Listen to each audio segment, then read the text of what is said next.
Bueno, tenemos muchos temas. Vamos a conversar respecto al proyecto de ley del aborto enviado por el gobierno, el nuevo futuro del conglomerado de centro derecha y otros temas junto al ex presidente de la Unión Demócrata Independiente, Patricio Melero. Diputado, bienvenido. Muchísimas gracias por estar con nosotros. Matilde, buenas tardes.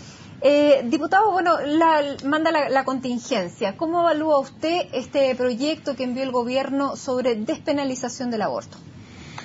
Yo creo que es importante, Matilde, que el gobierno defina claramente qué es lo que quiere. Porque, por un lado, lo han radicado en el Ministerio de la Mujer ahora, en el Servicio Nacional de la Mujer, como un derecho de la mujer. Pensábamos que era una política de salud. Entonces creo que es muy importante, antes que todo, que el gobierno defina claramente si esto es más bien un derecho de la mujer o es una política de salud. Y yo creo que por los énfasis que se han puesto, están más bien en ese lado. El del derecho de género, y si uno mira el programa de gobierno, está en el capítulo del género.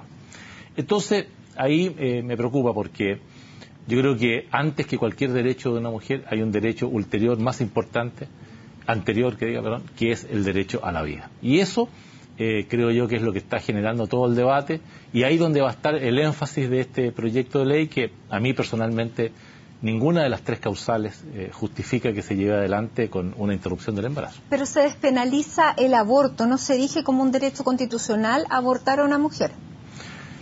Yo creo que eso de verdad, derechamente, entre la despenalización y la autorización del aborto no hay una gran diferencia, porque si usted le quita la pena, lo va a hacer, digamos, una acción que no va a tener sanción alguna. Y en definitiva, creo yo, el más complejo de los temas, que es el de la violación, de la mujer violada, es donde a mi gusto está el centro neurálgico de esto, porque en definitiva es la interrupción de la vida, es el término de la vida de una persona inocente y sana, que no tiene culpa alguna de haber sido concebida por una violación. Y le vamos a poner término, incluso ahora se está planteando que en el caso incluso de una niñita de 14 años, se podría prolongar hasta las 18 meses de embarazo. Matilde, 18 meses... 18 semanas. Es una persona que tiene brazos, que tiene extremidades, que tiene su sistema nervioso. Entonces, eso tampoco está en el programa de gobierno. Diputado, y dentro de todo lo que es este proyecto de ley, ¿ustedes como UDI no estarían dispuestas a legislar ninguno de los tres puntos? Mire, yo derechamente creo que en los primeros dos puntos, en el que esté en riesgo de la madre, lo que yo he conversado con médicos es que me dicen, mire, diputado, realmente esto no es necesario. Nosotros cuando vemos un problema actuamos terapéuticamente y eso no es un aborto. Y en ese caso, que quede regulado, ¿la UDI estaría dispuesto a regularlo? Yo creo que me quedo con la opinión de los médicos cuando ellos se sienten ya hoy día con las herramientas para proceder. No existe esa definición dramática que es el derecho a la vida de la madre versus la del hijo, porque al final... Voy a poner un caso muy simple. Si hay un cáncer uterino y producto de la acción terapéutica del cáncer muere el feto, bueno, eso es una acción terapéutica, un efecto no deseado, y por consiguiente los médicos me dicen, mire, no es necesario. En el caso de violación, sencillamente digo yo, ¿qué culpa tiene ese niño sano de haber sido concebido producto de una violación? Y por último, si esa madre no lo quiere, siempre está la posibilidad de entregarlo en adopción. Diputado, ¿qué le parece la objeción de conciencia que ha planteado la Universidad Católica a través de su rector Ignacio Sánchez, que dice que la Universidad Católica, bueno, la primera causal, él dice, no necesitamos también la ley porque ya se practica, se hace así por lo mismo que usted dice, pero en las otras dos, la Universidad Católica, la red UC Christus, no va a participar. ¿Tiene derecho la Universidad Católica a través de esta red, recibiendo recursos públicos, a negarse a hacer cumplir una ley? O sea, me parecería de una extrema intolerancia que el gobierno pretendiera obligar a la Pontificia Universidad Católica, que tiene una mirada muy clara, muy nítida respecto a este tema del derecho a la vida, que le condicionaran incluso los recursos económicos por negarse a poner término a una vida. Entonces creo yo que existe ese legítimo derecho. Creo que lo que está alegando la Universidad Católica y su rector es de una claridad absoluta y nadie podría reprochárselo, como tampoco, incluso saliendo del tema de católicos y no católicos. Esto, Matilde, está en la moral objetiva. El derecho a la vida trasciende las religiones. Está en nuestra Constitución política, está en el Pacto de San José de Costa Rica, está en nuestro Código Civil. No es necesario ser católico para oponerse al aborto. Más aún los que sí son con mayor razón. ¿Públicos, diputado, puede negarse a aplicar una política pública? O sea, me parecería al revés, Matilde. Inaceptable que el Estado condicionara a una acción que tiene un contenido moral el decirle, si usted no aborta, yo no le doy más recursos económicos. Entonces, creo que eso sería de un totalitarismo inaceptable, iría contra nuestra Constitución y no tiene, a mi juicio, justificación alguna. ¿Se puede defender la libertad de conciencia en estos casos, legalmente, en un proyecto de ley como este? Bueno, yo entiendo que está concebido en el proyecto de ley esa libertad de conciencia. Me parece de la esencia no obligar a un profesional a tener que poner término a una vida si es que va y contra su conciencia, contra sus principios. Y te vuelvo a insistir, creo que este es un tema que tiene que darse en los establecimientos católicos, como son los que dependen de la Universidad Católica, como en cualquier establecimiento.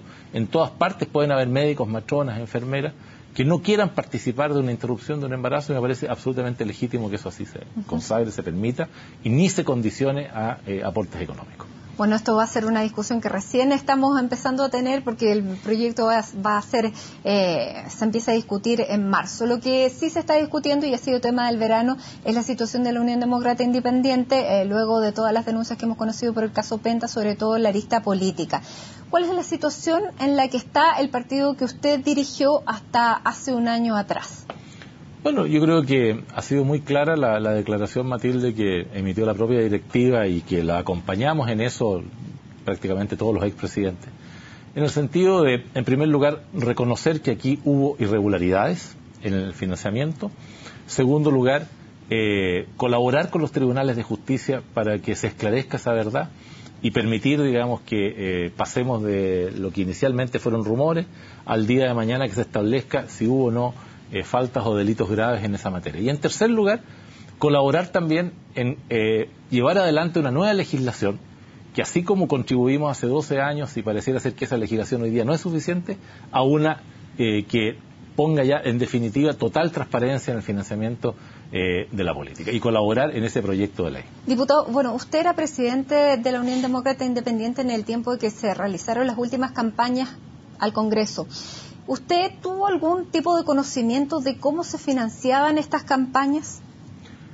Yo le agradezco, Matilde, esa pregunta, porque la responsabilidad de cada candidato es exclusiva y excluyente del candidato y de su administrador electoral.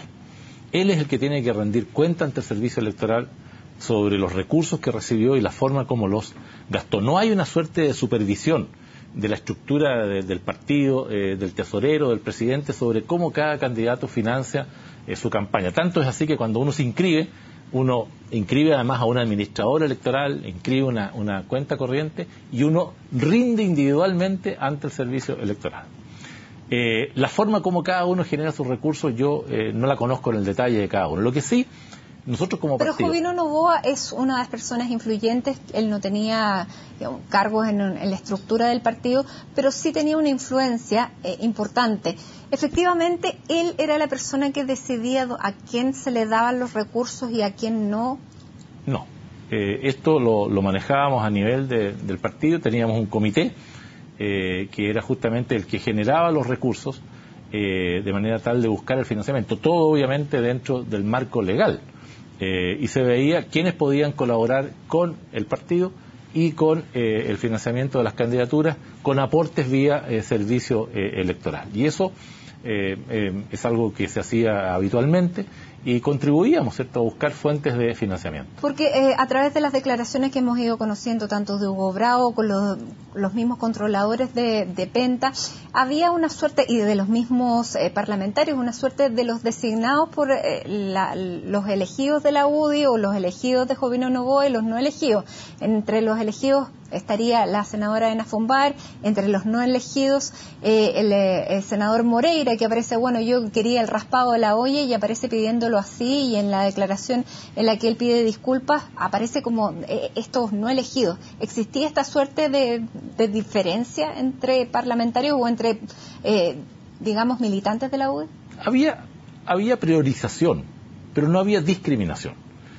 Había priorización. Yo responsablemente como partido veía, como presidente veía que había candidatos que tenían, por así decirlo, una contienda más difícil, que estaban enfrentando a un adversario más fuerte, que la fuerza del Partido Comunista más la Concertación hacían riesgosa una duplicación. Entonces obviamente uno tenía que ponerle más esfuerzo a esa candidatura respecto a otras. pero no era una discriminación arbitraria o que respondiera a otro tipo de criterios, sino que más bien, como en cualquier partido político, fortalecer a los más débiles, darle un empujón más grande a los que estaban debutando por primera vez respecto a quienes éramos incumbentes y teníamos, en fin, mayor trayectoria. Siempre, cuando usted está mirando 60 candidatos al Parlamento, obviamente que prioriza, Matilde. Y eso Diputado, se nos está acabando el tiempo, eran varios temas los que teníamos que tratar, sí. Pero ¿sigue siendo viable la UDI como... más que viable, el proyecto político de la UDI sigue estando vigente hoy como para proyectarlo en el futuro, o hay que hacer una reestructuración del partido? Yo creo que lo que está más vigente que nunca, Matilde, son nuestras ideas. Y la última encuesta CEP así lo demostró. La última encuesta que evaluó la pobreza en Chile, la CACEN, también lo demostró. Fueron nuestras ideas las que sacaron a 1.200.000 chilenos de la pobreza. Las ideas de la economía social de mercado, la que generó crecimiento, la que generó empleo. De manera tal de que la vigencia de nuestras ideas están muy afiatadas, y obviamente lo que nosotros tenemos que hacer es recuperar la credibilidad y la confianza en muchos chilenos que la tuvieron en nosotros y que por estos hechos hoy día están con duda, legítima duda. Y es nuestra responsabilidad recuperar esa confianza y poder seguir representando a esos millones de chilenos que no se sienten interpretados con el gobierno de Michelle Bachelet, que sienten que ha tomado un cariz muy de izquierda. Tan así es que hoy día Michelle Bachelet tiene más rechazo que apoyo, y su gobierno tiene más rechazo que apoyo, y sus reformas tienen más rechazo que apoyo. ¿Diputado, le gusta el partido único gente, o no? No. No. Yo creo más bien en una suerte de federación de partidos, Matilde, porque nuestro valor está en la unidad, en la diversidad. Unidad en lo fundamental, diversidad además en lo accesorio, porque creo que la suma de Renovación Nacional, de la UDI, de Evópoli y de otros movimientos independientes congrega más gente que una sola mirada. Muy bien, diputado. Muchísimas gracias por estar aquí a esta hora en CNN Chile conversando con nosotros sobre este proyecto de ley y también del futuro político de su partido. Muchísimas gracias y buenas noches. Con esta entrevista entonces despedimos Resumen Ejecutivo. Ustedes muchísimas gracias por haberse informado con nosotros. Sigan en nuestra sintonía. Ya llega Viviana Encina con Noticias Express. Nosotros nos reencontramos a las 10 de la noche.